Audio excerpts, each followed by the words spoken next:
गतकाली धर्मेंद्र प्रधान को इस्तफा दाबी रे एवं नीट पेपर लीक रो विरोध रे परीक्षा व्यवस्था को स्वच्छ करने दिल्ली रे जंतर मंतर रु पार्लियामेंट स्ट्रीट पर्यंत छात्र छात्री माने एक रैली कले। आपण माने सबू देखिथिबे या शांतिपूर्ण थिला। पिला माने निजर गोटे न्याय्य दाबी पाई गोटे गणतांत्रिक राष्ट्र रे पार्लियामेंट पर्यंत जाउथिले, किंतु जो परि भावरे बर्बरतार सहित पुलिस पिला मानक उपरे लाठी चालना कला, जो परि भावरे आमे देखिचे अनेक वीडियो रे पिला माने शांतिर सहित छिड़ा होइचंती, बिना प्रोवोकेशन रे पुलिस तांको उपरे माड करछि।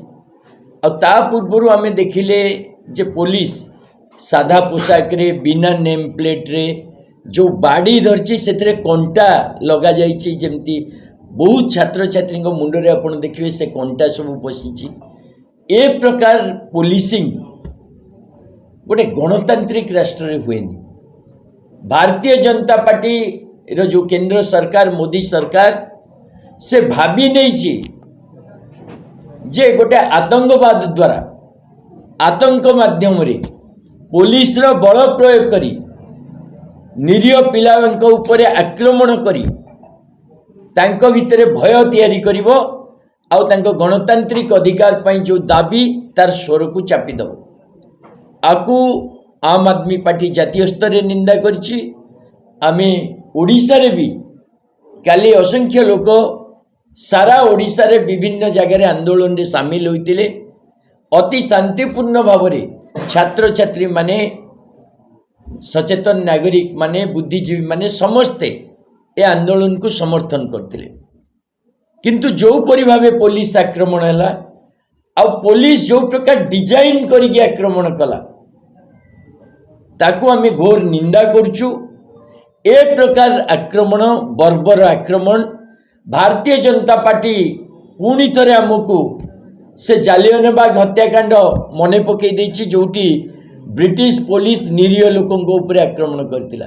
गोटे धर्मेंद्र प्रधान गोटे अपारग मंत्री जे 5 वर्ष रे 4 थर नीट पेपर लीक करेछि, जा टाइम रे रीनीट रे भी विभ्राट देखा देछि।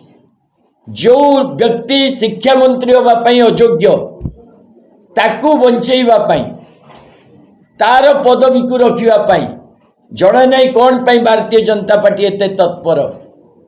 सुना जाउची से भारतीय जनता पार्टी रो चांदा आदायकारी व्यक्ति तांको जोगु देश रे 20 रु अधिक छात्र छात्री आत्महत्या करछंदी। ये गोटे मर्डरर, ए प्रकार गोटे हत्याकारी शिक्षा मंत्री को घंट गोड़ेबा पई मोदी सरकार जो नारकीय कांड गतकाली कला, ये स्पष्ट करछि पूरा सरकार, पूरा भारतीय जनता पार्टी, पूरा मोदी तंत्र छात्र छात्री विरोधी, शिक्षा विरोधी, अमानवीय आ पुलिस रो गुंडाराज पछरे सक्रिय भाव में संश्लिष्ट।